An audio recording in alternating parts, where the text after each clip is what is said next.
This might look like a Super Nintendo. It connects to a standard Super Nintendo controller. It uses standard Super Nintendo AV and power connectors. It even plays cartridges just like a Super Nintendo. But this is not a Super Nintendo.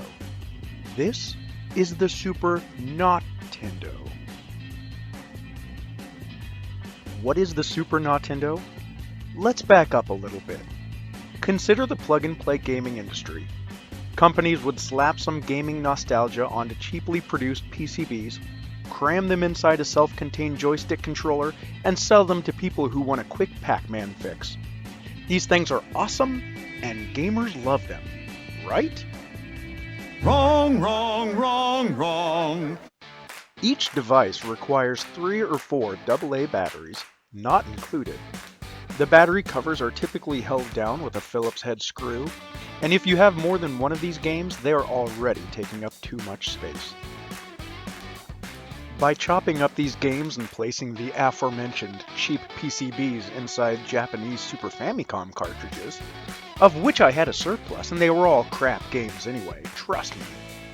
Each of the plug-and-plays can now be played on a dedicated gaming console, while also drastically reducing the physical footprint of the games. The inner workings of the Super NOTendo are fairly simple. Power and controller inputs are passed to the games via the salvaged SNES cart slot. The games then return audio and video signals back through the cart slot and out through the standard SNES AV port. Handling the controller input is a little bit more complex. Natively, the controller communicates with an SNES using data, latch, and clock signals. With invaluable help from BitBuilt member and administrator Cheese, I was able to program an Arduino clone to decode the controller signals into individual button presses. At the same time, the microcontroller provides the 5 volts necessary to power the games, since the SNES 10-volt power supply would almost undoubtedly fry the boards. Oh, and for the hardware purists, the Super Nintendo used for this project was already dead, so the Super NOTendo is a way of giving the dead shell some new life. For the most part, the plug-and-play games have simple control schemes.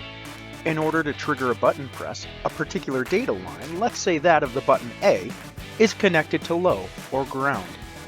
The Arduino handles all of this, connecting each button to ground as it is being pressed, even being able to handle multiple simultaneous button presses. The NOTendo is also capable of handling 2-player controls for any plug-and-play that supports it. However, some plug-and-plays have the controls flipped, with each of the buttons defaulted to ground and requiring a connection to the positive signal, or high, in order to register a button press. By updating the program running on the Arduino, I was able to implement this flipped controller configuration. In order to prevent users from accidentally switching from one mode to the other, I chose a unique button combination which must be pressed in order to switch controller modes: L plus down plus select. I affectionately call games that use this second mode Rosalina Enhanced, after my love for the 3DS homebrew scene. The Super NOTendo boots up every time in the regular mode, but the labels of all Rosalina games remind you of the button combination that will need to be entered at the start of the game.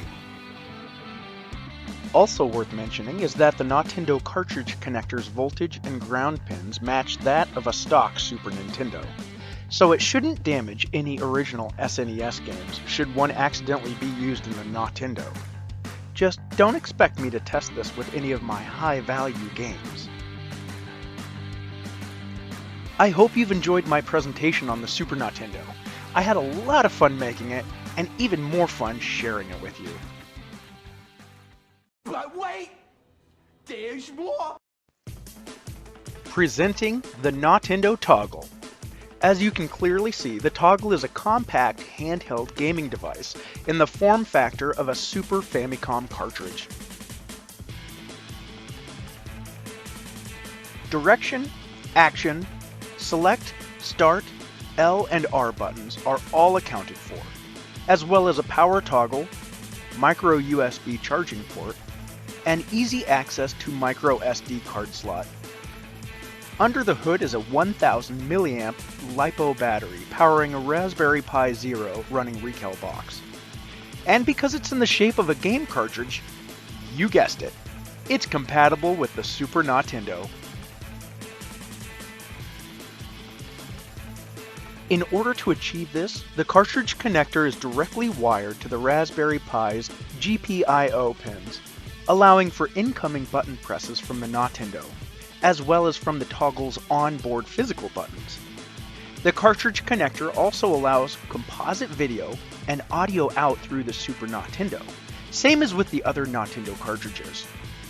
Although there are no speakers built into the toggle due to space constraints, and because the Pi Zero doesn't natively output an audio signal, a USB to headphone adapter serves as output audio only when the toggle is docked to the Super NOtendo.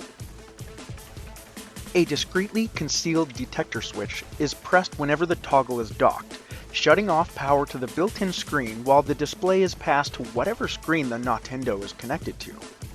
Also, because the NOtendo provides 5 volts to its cartridges, the toggle is able to be charged while it is docked, and the Super NOtendo's power is on.